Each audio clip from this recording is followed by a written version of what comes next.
Okay, I guess I'm on the air and didn't realize it. So hello, everybody. We are now live for the virtual food court, and let me go ahead and try to invite some folks to come in. So this is bear with me here. Trying to find some cool folks I think might be willing to participate and come have a cold Chick-fil-A drink here in the virtual Atlanta food court. So I'm just trying to throw a few invitations out to some people I know that might be around, and then we'll see beyond that who else wants to come.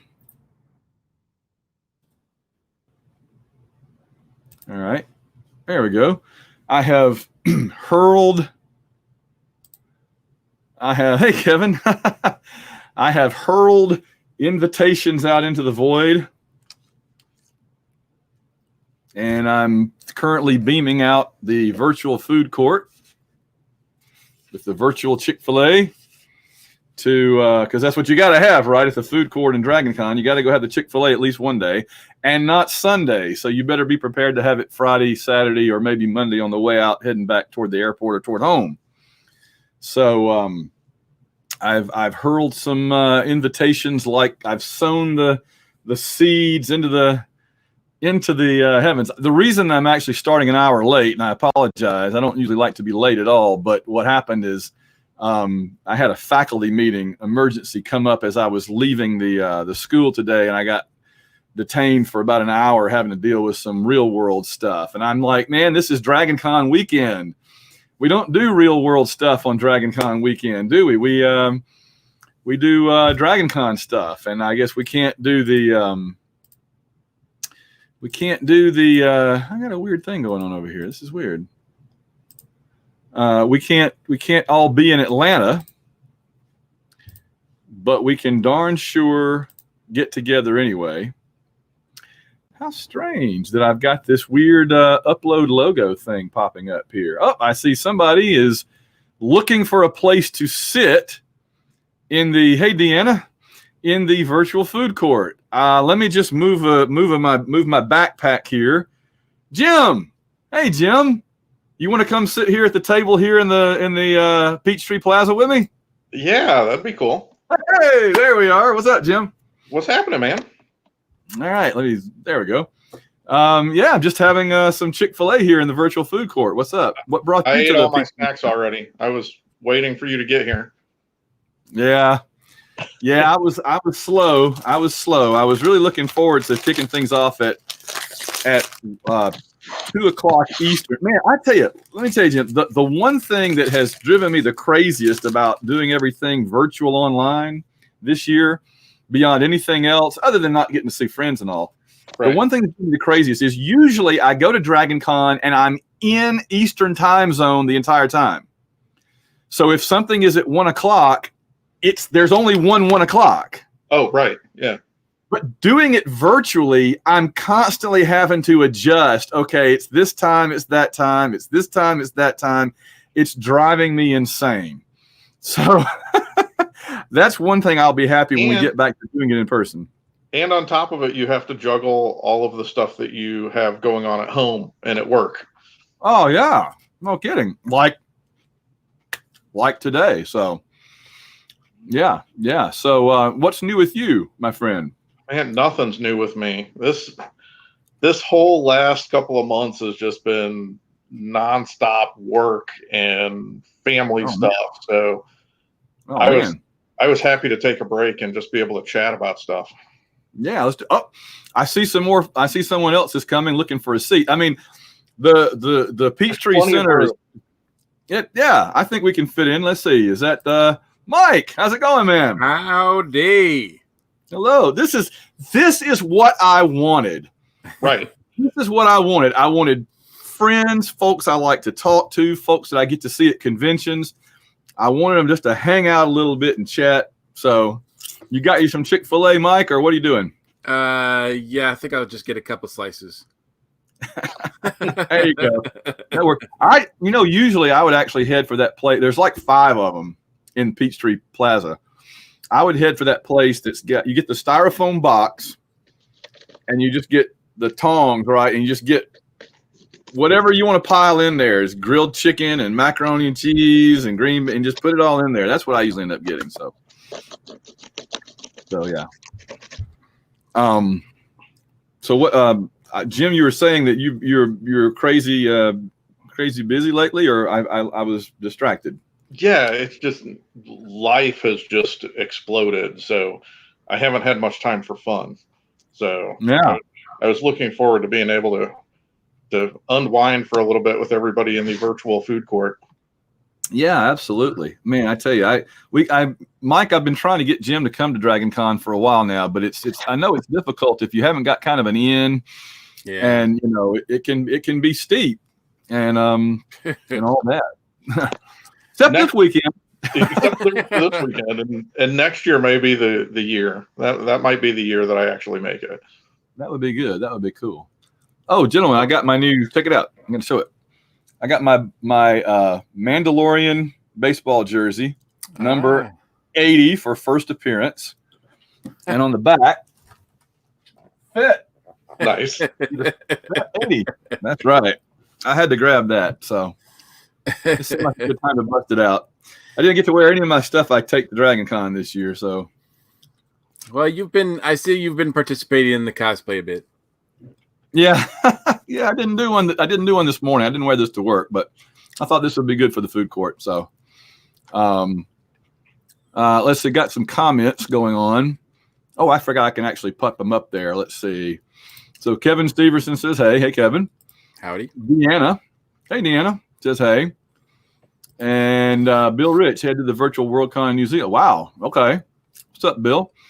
And Kevin says, one problem with virtual, I can't get your latest heist book from you signed. Yeah, that's true. And Kevin was actually and Jim, we have the two of you here, right? It's right. The two security guards. The two hapless security guards are here with us. Kevin and Jim. That's right. Yeah, actually, when you guys open that book, Miami Heist, you'll discover something more than just that this time. But I'll leave that to you guys to discover. So, yeah, I'm waiting to read because I knew that you weren't going to disappoint me and that I was going to be in the sequel at some point. I just didn't know where or when. Yeah, you're mentioned. We'll put it that way. You get a special mention. Oh, there's Brian. Lots of folks checking out the virtual food. At least they're walking by. They're walking by. They're just saying hi. They're on their way to something. Yep. They haven't got time to chat too much, but they're just saying, hey, God, that's like every year at the food court for me, man. Sometimes that's all you get a chance to see people, just that 10, 20 seconds. This is the great irony of this, Mike. The one DragonCon that we're not together in Atlanta, we've probably spent more time together than every DragonCon before this put together. Because Jim, I kid you not, Jim, Mike is one of I love Mike to death, always want to see him, and yet we usually are like ships passing in the night, right? We'll see each other maybe in the dealer room or in the artist alley, and then just you have things to do, I have things to do, and it's just like that. That's DragonCon. Yep, that's it. And yeah, you're not the only person that's like that. There's some people that I still haven't met that I talk to on a regular basis that I know go. But just never managed to meet up. There's some people that you see all the time, and there's some people that you just never see. Yes. It's so weird. It's so true. Weird. And is that a function of the tracks that you're all individually working on, panels and things like that? So you don't see each other because you're not doing panels together. Right. Yeah. Because Mike and I do a lot of panels, and then we're at our tables. Yes. And there's not a lot of time aside from that. That's one of the things that's so funny. And we got another person coming up looking for a seat. One of the things that's so funny is I'll always have people say, "Oh, you're going to be Atlanta for DragonCon. Let's get together. Let's hang out." And I'm like, "There's no hanging out." Not really. I get up in the morning, get dressed, go to the con, come back to the room, and go to sleep. That's it. if you want to hang out with me at my table or come to my panels and we'll chat before, after, whatever. And I'm not trying to like Bigfoot anybody. That's just, that's just how it is. Yeah. It is. Hey, howdy, Bobby. Hey, is this seat taken? No, please. It's a big table. I figure that's the opening food court line all the time, right? That's right. That's right. Got my drink.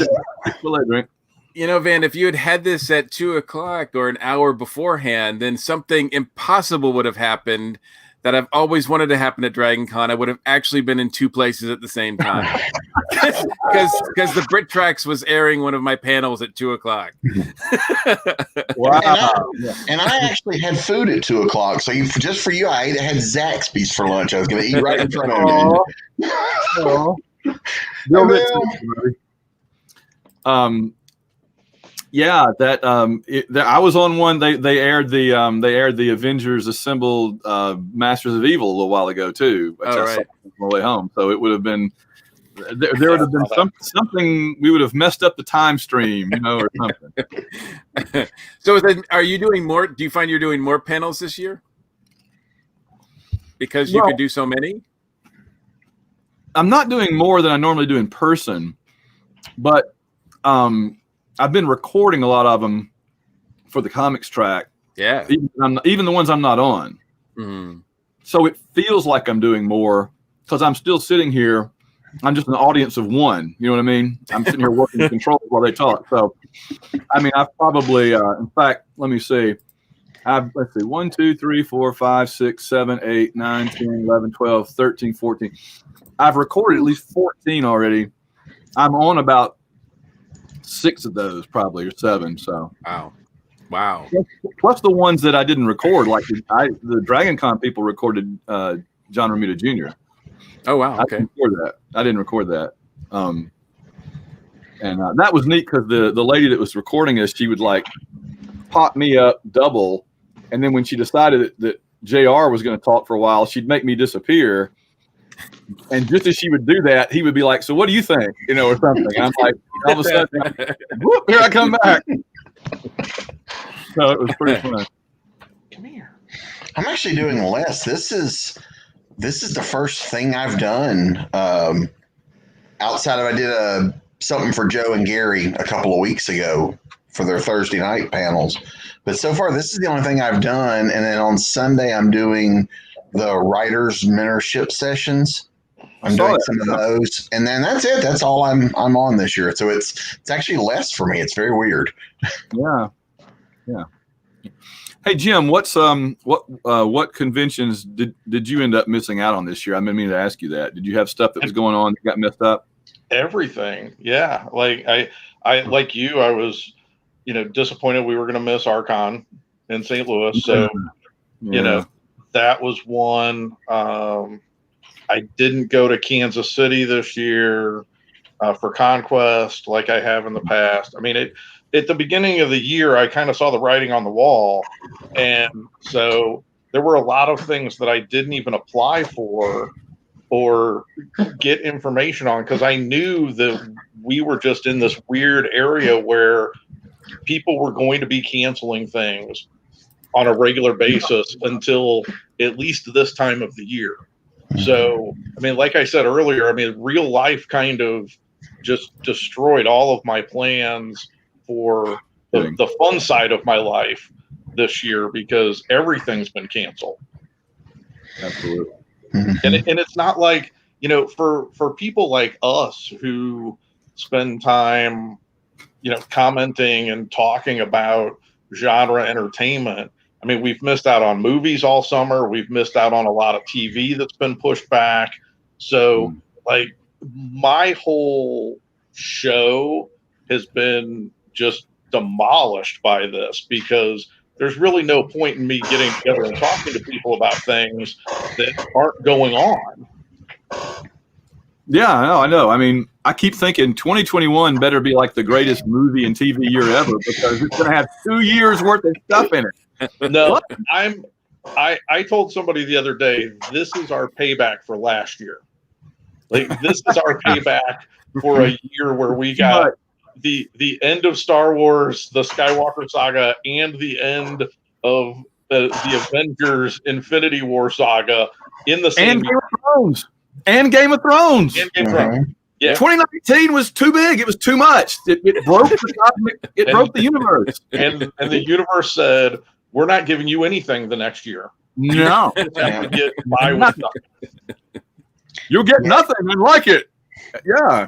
Oh man. It has been very odd not having the cons, because and I know of the four of us, I know we all do a lot of shows, but it's been very weird the number of weeks in a row I'm home on the weekend.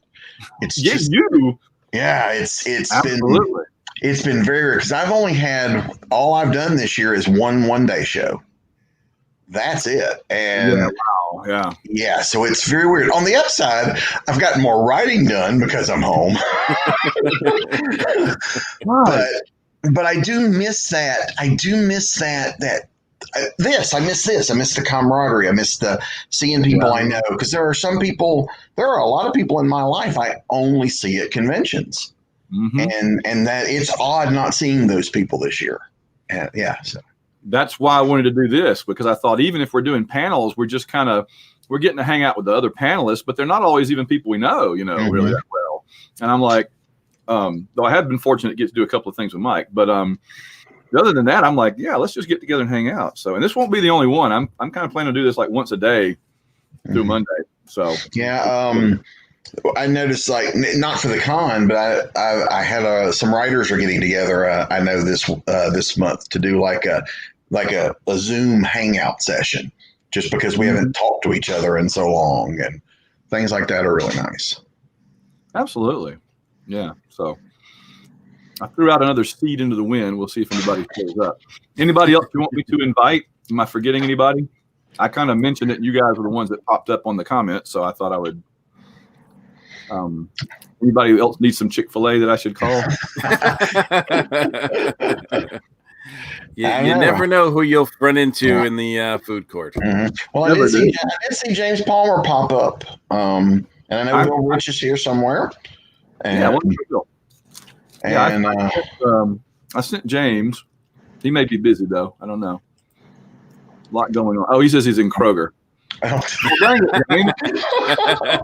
I didn't give you permission to go to Kroger in the middle of it. I guess what's that the equivalent of? That's like are you stuck in line on the bridge from the hotel? Yeah. You've called another panelist to go, I'm running late. Put me on speakerphone. Yeah. The parade, man. I can't get out of the subway. I can't get out of the MARTA station. That happened to me one year. We came up on the wrong end of the subway station, and you just run into the back of people, and you can't even see the street. Like, is there the street up there? It's just the worst, man. I cut through the parade once because I was late to a panel. Sometimes you got to do what you got to do. Yeah. The cop that was on the other side of the street looked at me pretty cross, but he didn't say anything. I love it. Oh, man. Hey, Paul. Yeah, Pulp Fest is cool. I've done one Pulp Fest. I haven't done – I usually go to Windy City. I've been to Pulp Fest once, but they moved Pulp Fest to Pittsburgh. Didn't they, Bobby? Something like that? I think so, yeah. I've never been to Pulp Fest either. I'd like to go and check it out. Windy City's a cool show. I do enjoy that one. And, yeah, absolutely. And then there's the one in New Jersey that Rich Hanley runs. Was it? Oh yeah, I haven't done that one. Pulp Adventure Con, I think it is. Yeah, I've never been to that one either. Jim, is there one that you know of that we don't normally do that you would recommend? Like, what about? I've been to Kansas City once, but you know it better than me. Yeah, I mean, Kansas City was the big one, and I had been pushing you to go for a while, and just because it was one of those cons that the first time I went, they treated me so well that you kind of have this feeling like, hey, they get it, and they know how to treat guests properly to get them to come back, because they don't try and big time you, and you and I have had this conversation a lot where when you go to a convention for the first time, the kiss of death for me is if I get con staff that treats me like I'm lower than dirt just because it's the first time I'm there and they don't really know me or my work or what I'm going to bring to the table. And Conquest was one of those conventions where, you know, the door was swung wide open for me and they said, here, come and do whatever you want to do. And we'll give you time to be on panels. And, you know, we just want people to come enjoy the convention. And immediately afterward, after that first year I went, you know, I was getting emails from them saying, thanks for coming. We hope you come back next year. And, you know, we really enjoyed what you brought to our panels. And, you know, the following year, I think they doubled the number of panels that I was doing and moderating and really took advantage of me being there as a guest to help with their programming. So, you know, that's one that I always point people to if they want something new or if they're in the Midwest to be able to go to Kansas City. And it's a good location. The hotel's really nice. It's easy to get around. It's not too big. Yeah, you know, I've been there some years where the attendance has been bigger than it was the year that you were there. I know that was the one thing. Yeah. Yeah. I know the first year that I was there, George R.R. Martin was the guest of honor. And so the attendance was through the roof for that one because that was right in the midst of Game of Thrones heyday. Yeah. And, you know, so everybody was there for that. But he's come to Archon. He came to Archon a couple years ago. Yeah, I mean that's one that I would point people to. You know, the one thing that I've been missing the most over the last 5 or 6 months is the first Fridays that the St. Louis Science Center has been doing. Because you know, they've been closed, so they haven't been able to do any of their First Friday events. And, you know, we were a big part of those. Oh, yeah. While they were going on. And, you know, this whole shutdown has just kind of put a stop to that. But it was always fun to go out there because they'd have, you know, a couple of hundred people go to the Science Center on a Friday night and enjoy some conversations and discussions. And everybody get to go see a movie in the IMAX theater at the end of the night. So it was always cool. It wasn't very far from me either. Bobby, I was going to ask, hey, Bill, Bobby, have you, before I get you, Bill, Bobby, have you done Kansas City? I've not been to that one before. No. Okay. So now it's on the list of shows I'd like to do, but yeah, so far it's the last few years, money's been a little tighter. And so I've really stuck to the South. I've not traveled out of the South the last couple of years and I kind of miss it. Yeah. Cause I've done some, in the past, I've done shows in other states, you know, farther away, like, you know, Chicago or, you know, LA or San Diego, stuff like that. But not so much the last few years. But yeah, I used to do mostly Southeast, and even being in Illinois, I end up still mostly going that direction. You know, I don't do much in the other direction. I guess there's probably stuff closer in the West I haven't, other than Kansas City, but not. Yeah. You get too far out that way, it's just, you know, cornfields and stuff. Yeah. It's not a lot of out that way. I remember the first. I'm sorry. Hi there. We had Bill on for a while, and I just haven't said anything to him. Hey, Bill, how you doing? Hi there. Yeah, I've done several virtual conventions now, and we've got a few more lined up, which is weird. You know, some of you know that I'm with a theater company that performs at DragonCon, which we're doing on Sunday night virtually. Nice. We started the virtual thing with the Worldcon down in New Zealand. That was bizarre, and they actually wanted me to basically present the stuff. So I would talk to it about it 30 seconds, and then I'd run the recording that we did. So that was.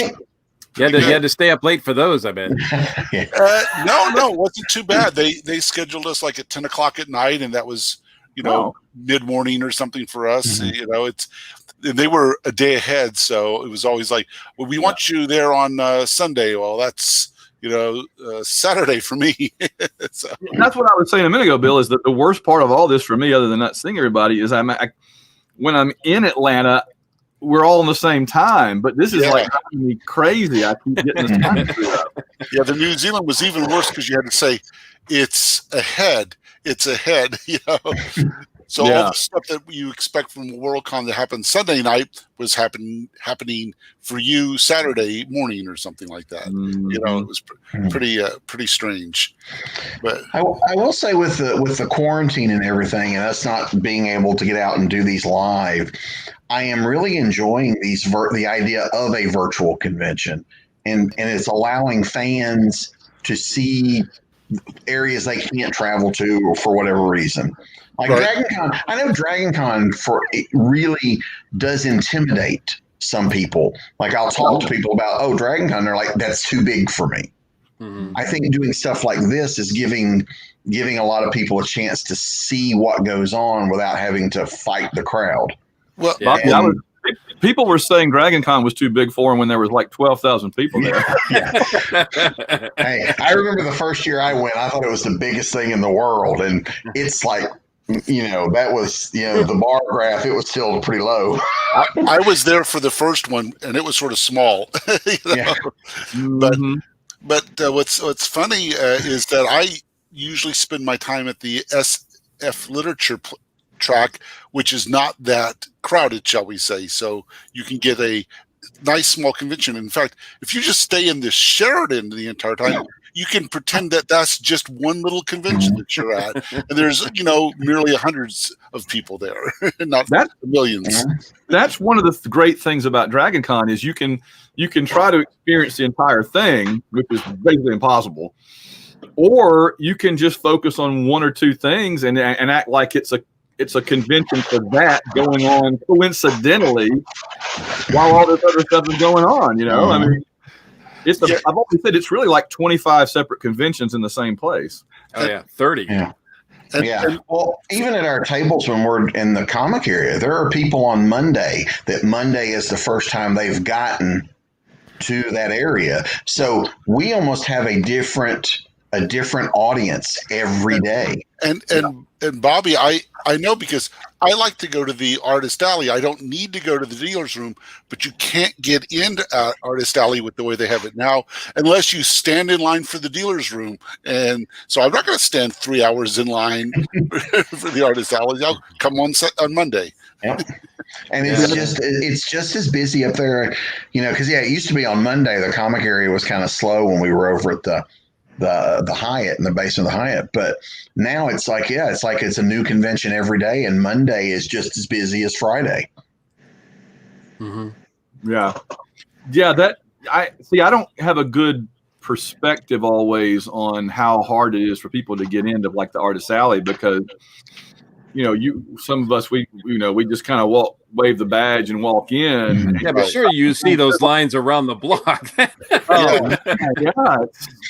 And that's our customers. You need to get them in there, man. And then you hear from people that I put when I had do panels in the comic room. It's frustrating because people want to go, but they have to show up like 3 or 4 hours beforehand to get in, just to stand in line. Yeah, that's. Yeah. They need sort of like a separate entrance or something. I don't know. I don't know. I don't have a solution for it. I quit doing the big panels, other than the ones I'm like moderating or whatever. I did like the Lord of the Rings a couple of years, and I was just like, this is not. I don't want to spend half my day just to see one thing. Right.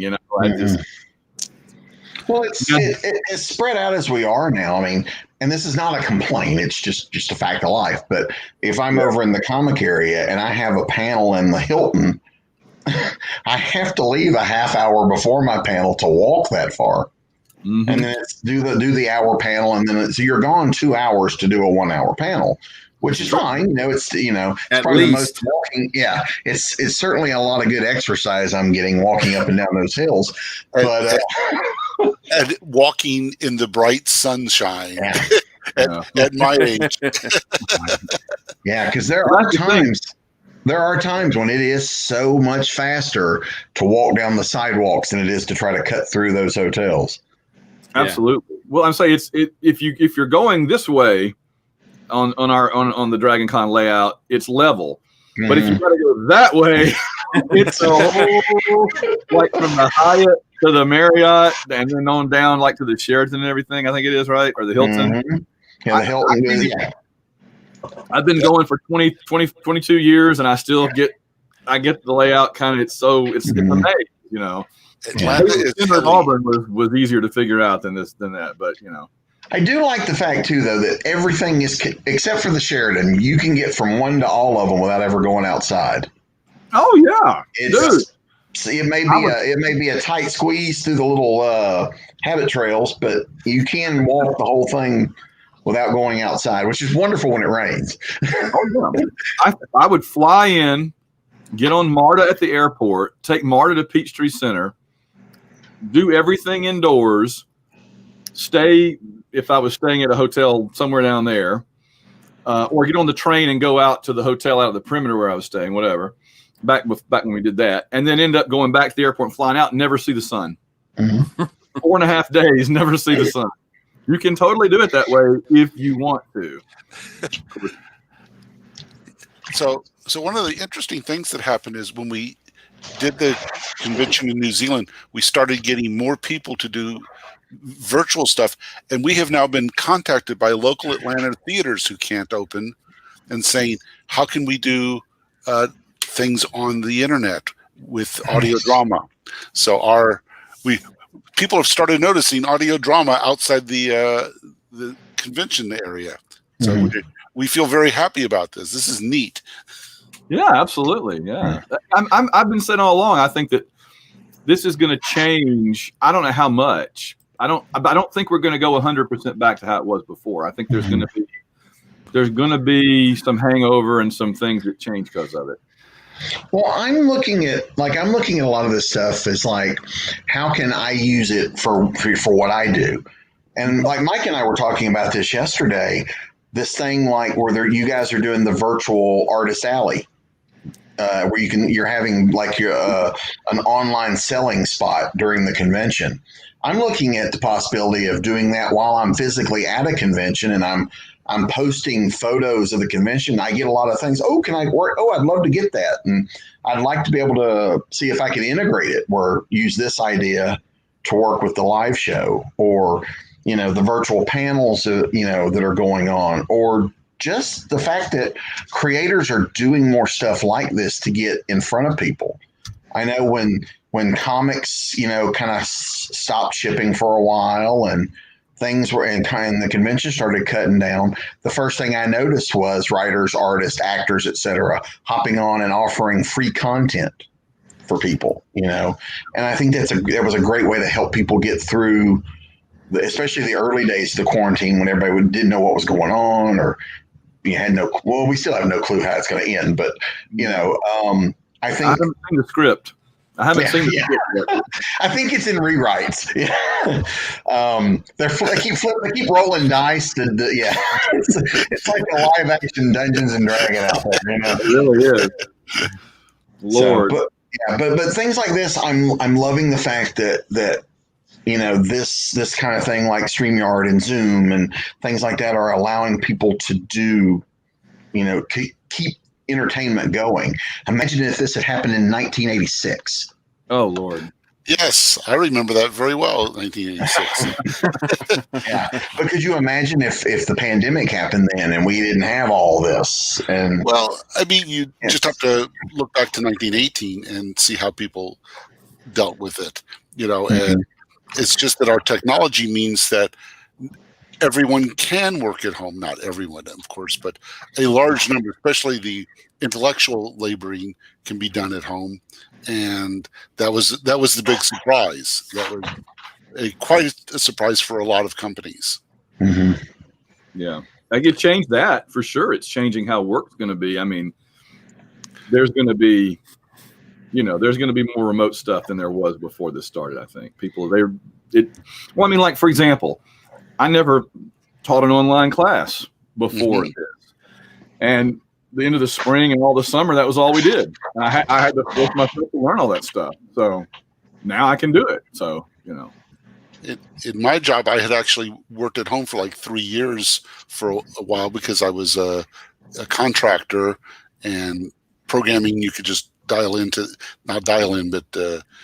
internet into their thing, and I could program for this. And then when my job that I had now hit the the pandemic, they sent everybody home and said, here's the stuff, just take a monitor with you, and you've got your computers. And we worked, and I worked up until April 1st, which is the day they laid all of us off. But that's because they had already planned that. They were shipping the jobs to India, of course, but they had already told us in November we were going to be laid off in April. So, yeah, I think a lot of corporations they don't, at least in the experience I've had with talking about working from home when I work corporate jobs, is like there's that distrust. They think, oh, if you're at home, you're not really going to put as much effort into it as you are over here. And what they find out is people are actually more productive at home because they're not getting the constant interruptions that you get at the day job. Except now they can interrupt you with your computer. Yeah. But you're exactly right. Hey, I want to go around the room here. I'm going to put my moderator's hat on like we're a panel or something, just because we're sitting here in the food court. My chips just ran out. Our food's going to run out in a little while. But I want to get a sense from you guys. Here's my topic of the day. I'll try to come up with a different topic every day. We can, if whoever is here, if you guys or whoever wants to be here. So I'm gonna go around. We'll start with Jim, work our way around that way, and curve around to Bill and then me.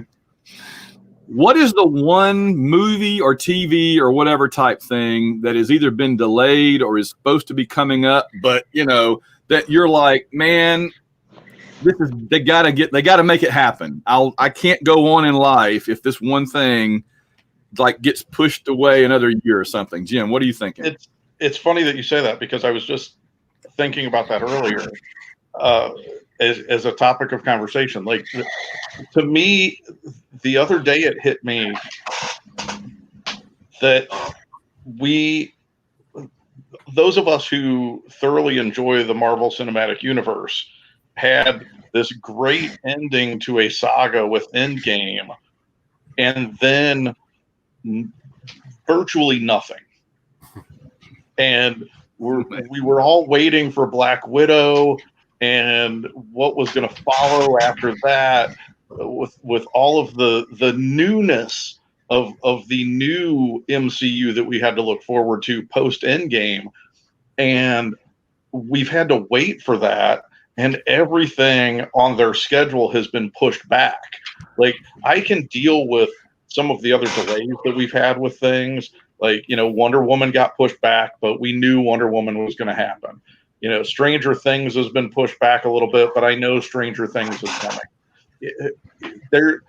But because we've been so conditioned for Marvel to come out with movies on a regular basis every, 3 to 5, 6 months in that time frame, and we haven't had anything since Spider-Man came out post Endgame. That's been hard for me, because I really want to see Black Widow badly. Like, I've been waiting for that movie. I feel your pain, brother. and then after that, because I really felt like Spider-Man and Black Widow were going to be the palate cleansers for us, moving into a new phase of the MCU, that we were going to get Spider-Man dealing with Tony Stark's death.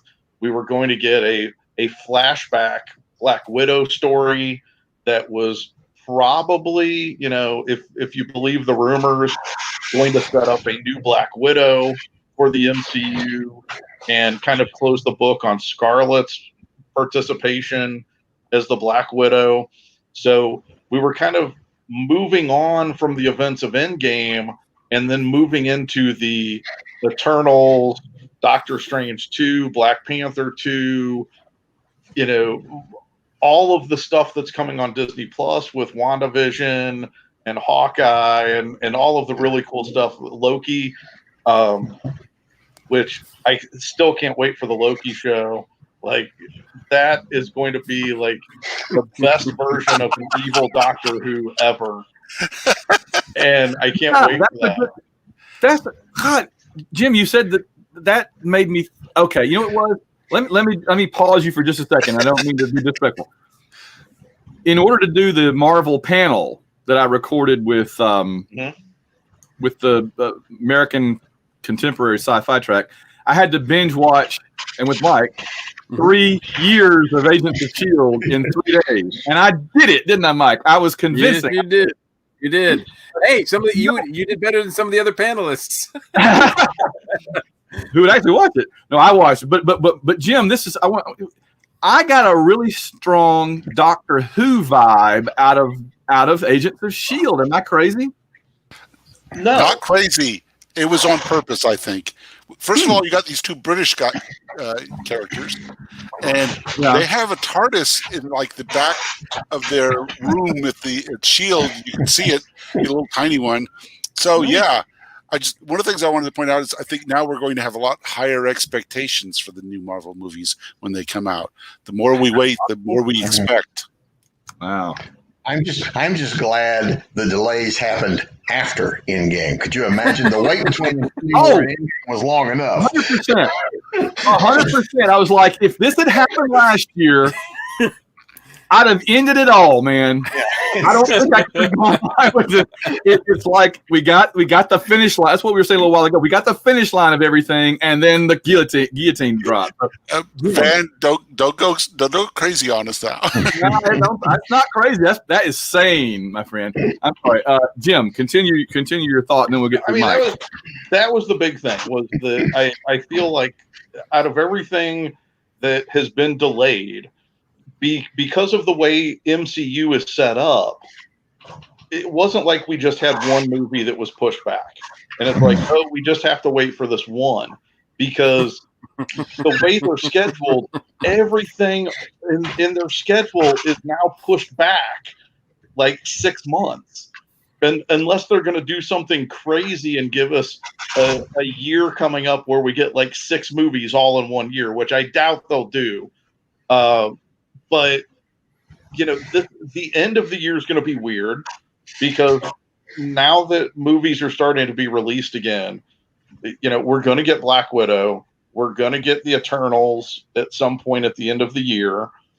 And then they haven't had anything shooting. So it's like now there's going to be another gap because they have to go make the rest of the movies that have been delayed because there's been no production going on. So, we're going to get these new movies, but then next year is delayed. And the year after that's delayed. So now all of the stuff on their schedule is pushed back. And it's weird because I feel like, we have an embarrassment of riches as fans of this stuff now because there's so much of it out there and it's all good. It's all great.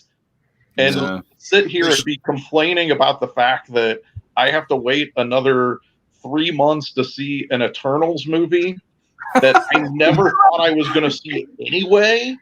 Yeah, exactly. Or gosh darn it, we're not going to get that Shang-Chi Master of Kung Fu movie next year like we thought we were. Yeah. We've only been waiting 40 years. What's another? What's one more?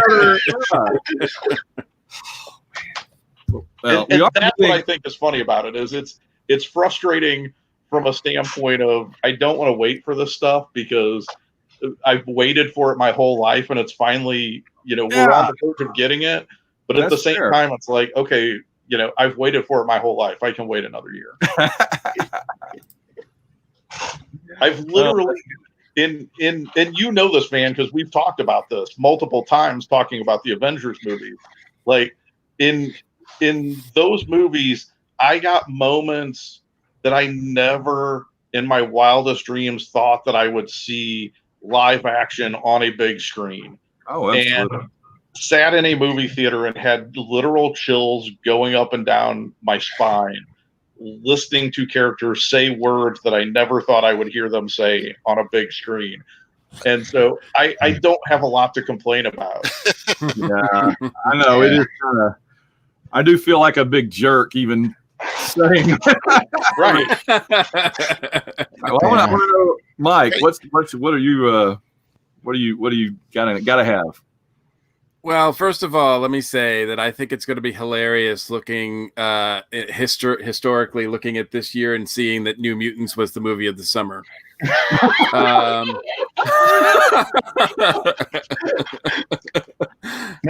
would have thought that? Who would would have thought that? Like, you know, first of all, the two biggest movies of this year, though, have actually been Jaws and Jurassic Park. I think New Mutants wins the summer. So, which is, you know, it was remarkable that it ever was released in the first place. You know, I know that like a lot of the movies that are coming out, you know, I'm going to have to be torn as to whether or not I'm really going to make the effort to go to the theater if they're theater only, you know, and that's a shame. But I think for me, it's more, I'm more concerned with some, you know, television.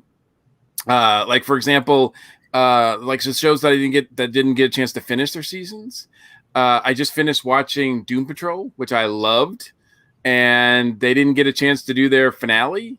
They have not been greenlit yet for a third season, so it's kind of like, and you know, like that's going to be that was a major cliffhanger, and I can't wait to see how that was going to be resolved. A show like Doctor Who was going to take this year off anyway. I think the only episode that we were supposed to get was on New Year's Eve. And then with the production delays and now with, you know, COVID delays, I don't think we're going to get any new Doctor Who outside of that until 2022. I really don't. And, you know, for TV shows like that, like a year or two, you know, a year and a half that without a show, that's deadly. You know, Doctor Who has survived longer delays. It has, and you know, it will. But I mean, exactly what, you know. I mean, right now the perception or the response to the current Doctor is not great. So is mixed. So I mean, that's just going to hurt her run. You know, so I'm you know, I'm kind of concerned about things like that. I know that production's starting up. I know that here in Atlanta, some of the production companies are starting back up again, slowly but surely and cautiously. So we'll get some new TV next year for sure on a lot of those shows, but I think it's gonna be hurtful. You know, meanwhile everybody's just watching, you know, all these stupid little game show things that are on all the time. That it seems like TV is just inundated with these, like, you know, obstacle shows. Haven't watched a minute of it. I don't have any idea. I don't either, but I'm like, that's all that there is that's new. I mean, there's no other new. There's not going to be any more new shows until probably late next year. Yeah, with this format, like what we're doing here, I'm waiting for someone to do a virtual. What was it? It was the tic-tac-toe, the Squares. Hollywood Squares, yes. Yeah. We should have done that for DragonCon. I pitched it to Joe Crow, and he said, that's a great idea. And then that's the last I heard of it. I did Family Feud a couple of times and Match Game as in Jeopardy, but we did Match Game live in Alabama, I remember. That was a lot of fun. Yeah. Who would be Paul Lind? That's the important question. I'm sure in the DragonCon family we could find someone. We could find. I would look no further than Joe Crow himself. There you go. Oh, man. Bobby, what do you got? What are you hoping for? Waiting for? You got a series coming up. Really, the big one for me, like Jim said, Black Widow is a big one for me. You know, I grew up I'm a Marvel zombie. You know, from back in the 70s when I picked up my first Marvel comic and saw Spider-Man cartoon for the first time, and so I've been a fan of the Black Widow since the 70s. You know, and so seeing her get her own movie is very, very big deal. You know, the whole MCU, we guys were talking about different things. It's like, it's these moments that are not the moments that other people pick up on for me. It's these little moments that me as a fan has waited 30, 40 years to see. Like little ones, like the fact that, you know, the Absorbing Man and Agnar the Screamer were in episodes of Agents of S.H.I.E.L.D. You know, to me, that was the coolest thing in the world. And people are looking at me like, I don't get why that's funny, you know, or, you know, in the Avengers movie, seeing the first shot where Cap, Thor, and Iron Man are standing together. They're not saying anything. They're just standing there looking at each other. To me, that's the moment that made the movie, because I've seen that shot in comics for years. So as a Marvel guy, the Black Widow is definitely, the first thing I'm really looking to go see. Wonder Woman probably second, and the new James Bond probably third. Mm-hmm. So, yeah. Mm-hmm. Yeah. I'm very excited too for some of the returning TV shows. There's some good TV I enjoy out there that has been delayed. So certainly we're getting a new Superman and Lois show that looks interesting. It's been a while since we've had a Superman show. So it's true. Bill, what are you dying to have not be delayed anymore? Well, as the oldest person on the panel, I remember suffering through a lot of waiting for stuff, especially as a kid. I read Marvel Comics in '63. I think that was my first one when I picked up Fantastic Four Annual #1. So I beat all of you guys on that. And the thing about Doctor Who is, if you remember, what is the best written season of Doctor Who that you can remember? It's the first season when they rebooted back in 2005. And I think it's because the writer, who's also the producer, got to spend all of his time writing really good episodes. And he's probably spent 3 years writing those 13 Doctor Who episodes. And Doctor Who needs somebody to sit back, think, and write. And if they're going to be gone for a year and a half, let them write, because certainly the writing has been what's been suffering, not the acting, not even the ideas, the writing. Agreed. And, who I want? You said it. You just gave me a brilliant idea. This is one of the reasons I'm excited about Bond. Mhm. They need to get Fleabag. Yeah, that woman. Oh man. Yeah, she's great. Waller-Bridge, yeah. Yeah. Can you imagine her writing for the current Doctor Who? Mm-hmm. It would go from to oh my god, it would be so good. Remember how good Russell T Davies wrote, and so I think there's a lot of good writers, and unfortunately, there's not been some good producers that Doctor Who has had recently. So, but on the positive side, I really love the Berlanti verse. Mm-hmm. I love it. I don't call it the CW verse because it's not just the CW. It's the DCU, the CW, all the things that he has had his fingers in. He's done a great job. I just finished watching Stargirl. Yes. Stargirl, for someone who loves the Golden Age things, now admittedly it's Neo Golden Age, but it's Earth 2, Stargirl, and you have. Has anyone not seen all of Stargirl yet? I haven't. I haven't seen the very last couple of episodes. No spoilers, but it's great, and it takes you places that are nostalgic and places you're not expecting, and it's pretty much set, in modern times. It's got that feeling that people had when they were reading comic books as kids back in the 40s. But plus, it's shot in Georgia, and I had a friend who was in one episode. So I think you were Bobby. You weren't in any Stargirl. I was not in any Stargirl. But you were in Doom Patrol. You were in Doom Patrol.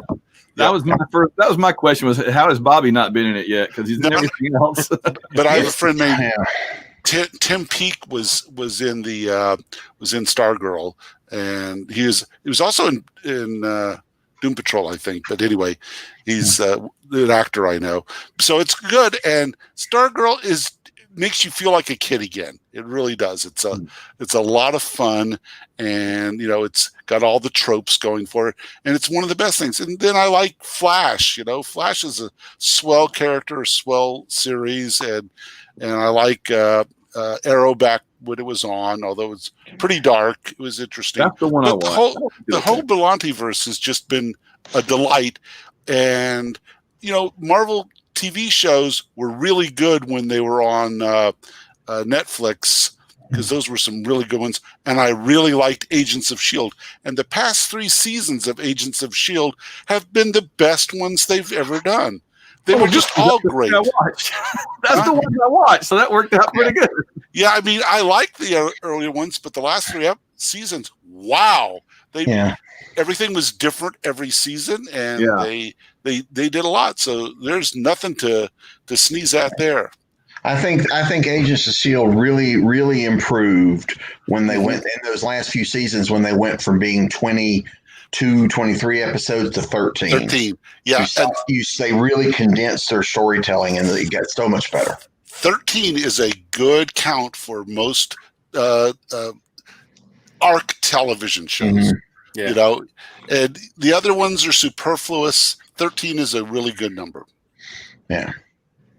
And I think got Agents better and of better. S.H.I.E.L.D., like they cracked the code on it when they realized that as much as you want to have those ties to the movies, that Feige was never going to let them do what they wanted to do and be as closely tied to the movies as they could have been.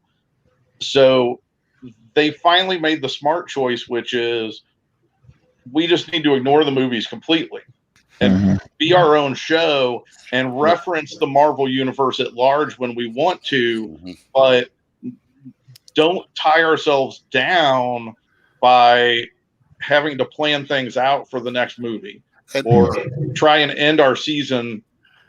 Because that was the other thing. The way TV seasons fall and the way these movies were coming out, it didn't make sense for their storytelling on the show to try and tie into whatever the movie was that was coming out. And especially when they knew Infinity War was going to happen and they were going to have this big Avengers story that was wrapping up. In the time that from Infinity War to Endgame, they had, 2 or 3 seasons of Agents of S.H.I.E.L.D. come out? And there's no way they could have tied that in to one Avengers movie over the course of 2 or 3 TV seasons. And that was the smartest move that they made, was saying, let's just tell our own stories and not bog ourselves down with the rest. And I love their time tripping when they would do all these things and then decide to do the TV show in the style of the decade they were in. I went, okay, this is too clever by half. Yeah, you could tell the last season they were having so much fun. Fun, yes. Like I think it was the '80s ones where they did a very Shaft-like opening. And, it's like, wait, I've seen this. This is Quinn Martin production. No, that was the '70s. The Quinn Martin production. One of the killer robots that looked like '80s style killer robots was the straight out of Chopping Mall. Yeah. And you guys have. You've all mentioned Doom Patrol and the CW shows.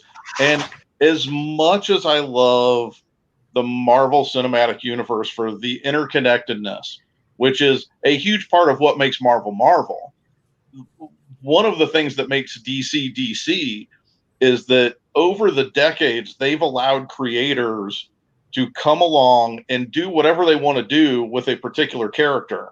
Yeah. Regardless of backstory or trying to keep some sort of historical context with the character. And even though that's created, umpteen gazillion different Earths in the DC universe, Crisis it allows Infinite storytellers to tell great stories with those characters. And it's something that I think is carrying over to the adaptations they're doing. Yeah, well, obviously Berlanti was a huge fan of the multiverse because he introduced it fairly early in his run on Arrow and Flash. And it's just, okay, so if we can do that, then we can say all of the shows here are on yet another Earth. And then when he destroyed the multiverse, he brought back an alternate Earth too. And that's where Stargirl and a few other things are set. Wow, this is pretty cool. It's like comic book writing, Yeah, it is. Go ahead, Bob. I was going to say what they accomplished with that Crisis crossover for a TV budget. And there's a lot of fan service in there. There's a lot of nods and winks to the fans. Wow, tons of fan service. Yeah, we hear you. We know what you want. Here it is. Enjoy. Look, Dean Cain. Look. It's the all fact these people. The fact that they were able to do that, says a lot. And it was, and I was as engrossed as anybody else, and just enjoying the cameos by superheroes past, and what was it? Will Wheaton showed up as Will Wheaton, I think. And what was really cool to me about those cameos was they were very smart early on about teasing them and letting the fans know, hey, Burt Ward's going to be in this. We're bringing back, the characters from Smallville. We're going to bring back the characters from the Birds of Prey show. We're going to give you Conroy. All these, and then it allowed them to sneak in the coolest cameo in the whole Crisis, which is having the two Flashes meet for a brief period of time, because that comes out of nowhere, and you're like, holy cow, they are going to acknowledge the movie Flash. Like, that's cool. Yeah, I loved it the first time they brought in gosh, I can't remember the actor's name. It's escaping. But anyway, the Flash from 1990. Oh yeah, John Wesley Shipp. Yeah, Wesley Shipp. It's like, wow, because that was the first really good modern day superhero show. I mean, if you go back, obviously the George Reeves TV Superman was fantastic, but John Wesley Shipp as the Flash, fantastic, and then he just had a permanent role until they killed him off in the DC universe. Well, and he can still come back if he wants. Berlanti and Company have been really good about the ties to past people that have played those characters. Yep. I mean, obviously having people. I just blanked on her name, but this is the original Supergirl. Helen Slater. Helen Slater is playing, their mother. King was playing their father. Tons of. Okay, my theory is if Bud Collyer had been alive, he would have been in it. Now, who knows who Bud Collyer is? Am I the only one here? I'm the oldest. He was the original voice of Superman on the radio first show. Superman, the radio show and the cartoons. And the cartoons, that's right. And later he ran To Tell the Truth, I think it was. He ran a game show. Okay. But Bud Collyer, the first Superman. I want to put a plug in for the one of these shows that I actually do watch, and that's I watched Arrow the first couple of years, lost interest, but Batwoman. And I love that. It's not so much for Batwoman; it's for Alice. She is so great. She, to me, just makes the show. She was so awesome. Wonderful. Yeah. Mike Van Gogh. No. I'm just people like what they like. Yeah. I did not mind. I did not mind that they changed everything from the old style of Batwoman and all that, but I thought it was a well-written show for the most part. I really did. I like it. I'm really curious. I'm really curious to see what they do, going forward with a new actor and. Yeah. And you bring up a really good point. There's sound effects. I mean, there's special effects. You're bringing up a really good point, Van, about all of the Berlanti shows. They do an amazing job of making the supporting cast just as good as the lead hero. I mean, if you ask people, and everybody's got their own favorite show out of that group, but if you ask everybody, okay, why do you like this show? I guarantee you most people are going to point out things that have nothing to do with the lead hero that's supposed to be the whole show. Yeah. And they will bring up every other supporting character on that show or the writing or something else. And that's what I think is great, is that if you look at it, except for Legends of Tomorrow, they're all basically, solo hero shows that he's built an ensemble around that is just as strong as the hero, which, I mean, character-wise, which is great. Yeah, I love the fact that one of the most hated superhero comic book periods was Justice League Detroit, and every one of those characters has become popular in a Berlanti show, with the exception of them. They haven't put Aquaman in there yet, but and that proves what a fan he is, because only a fan is going to have like that really weird squirrely period of a comic book's run where you're like one of only 5 people on the planet that would say, I loved that run of the Justice League. So in Titans, don't they have a lot of it? Isn't some of it set in Detroit? Because it's set in some real cities where Dick Grayson is hanging out. Yeah, I think so. Titans, I think, has a whole section in Detroit. I have to run for other external things. So I will see you guys later. Thank you for inviting me in. Thank you very much. It can only last so long, man. We'll see you later, Bill.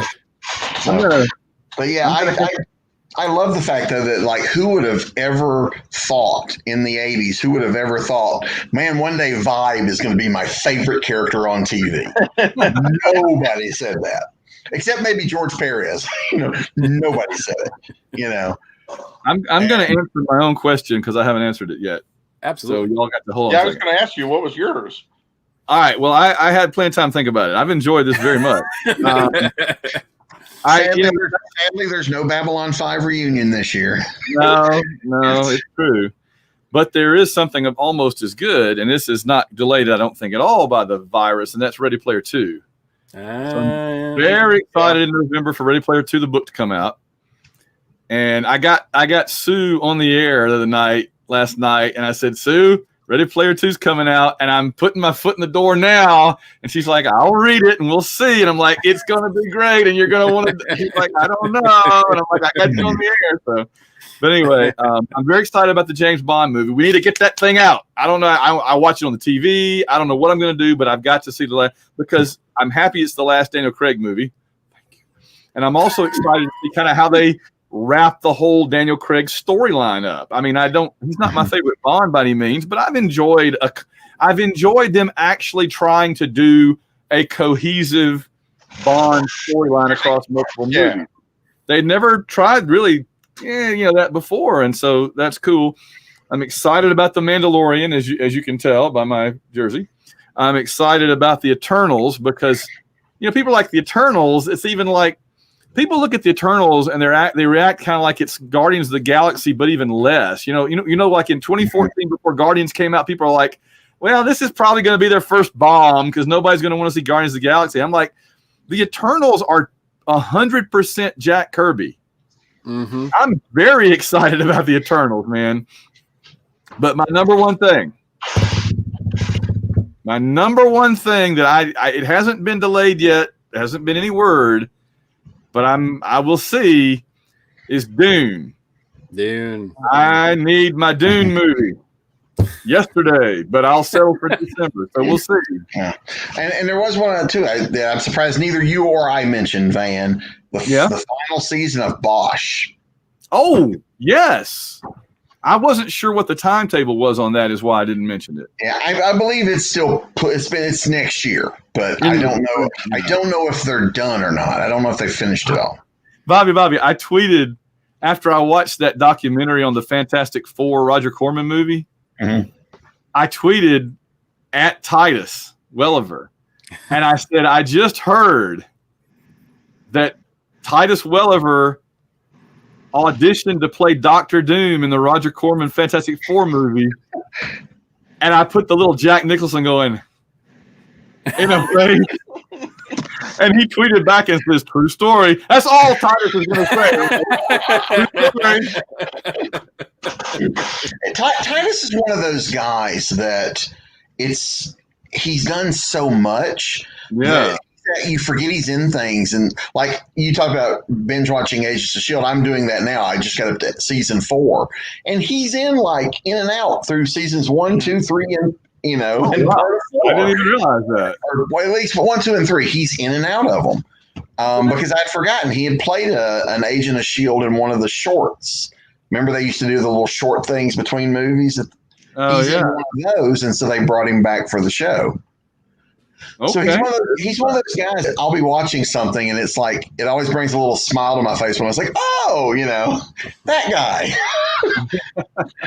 I love Titus. I like tweeting with Titus because he usually responds to me and he's really cool. But this was just very succinct. True story.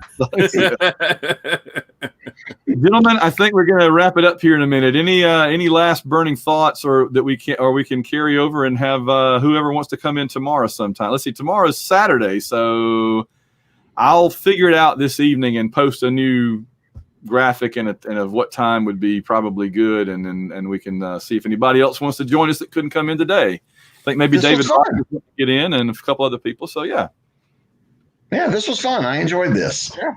Yeah, me too. And Jim, is cool to have you in with some of the DragonCon crowd a little bit. I know. I do It's stuff one with of all those y'all. things where I always feel like I'm missing out on something because I'm not a part of the DragonCon crowd. You've got a year to plan. I know. Well, that's what I said earlier. Like, if there is a bright side to this year's DragonCon being virtual, not being physical, it's the fact that we get to pull in so many people that would never get a chance to come, or for whatever reason. And I've experienced it on many panels that I've done, and reached out to people too. And it's really, and I think sales wise too, I think I've benefited from that too. It's going to be really sad if at the end of this you guys go, I had better sales than if I was there in person. No, but I did do pretty well. I said like 2 weeks ago on Facebook and Twitter, I said, I've got all these books I was going to use for conventions this year. If anybody wants them, I'll ship them to you at regular convention prices, where I usually, undercut my Amazon price. Mm-hmm. And I've shipped out like a dozen boxes, so it worked out pretty well. Yeah, pretty darn. I guess people. I think day one this. I think day one this year I did better than I did day one last year. To be honest with you. Well, day one at DragonCon is usually not that good. So true. But I mean, for me at least, maybe it's for you. Hey, Kel, let's see if we can get Kel on tomorrow too. That'd be cool. Yeah, well, because it is a thing too. I mean, there's a lot of people that DragonCon is the one con they do all year, and they save up for it all year. You have to. Yeah. So even though they're not there physically, they've still got, this is DragonCon money, and that's what it's used for. And so the fact that they can still get stuff, get books, get art, get autographed photos, stuff like that, I think it's wonderful that that part of it can still happen. Yeah, absolutely. Yeah. So, and I get more sleep doing it virtually. Less exercise, more sleep. Yeah. All right, gang. I'm gonna cut y'all loose. Go check on what Mira's doing. See if she's burned down the upper floors of the house yet. So, right. I will talk to you all soon. Good to see you guys. Bye, everybody. Take care.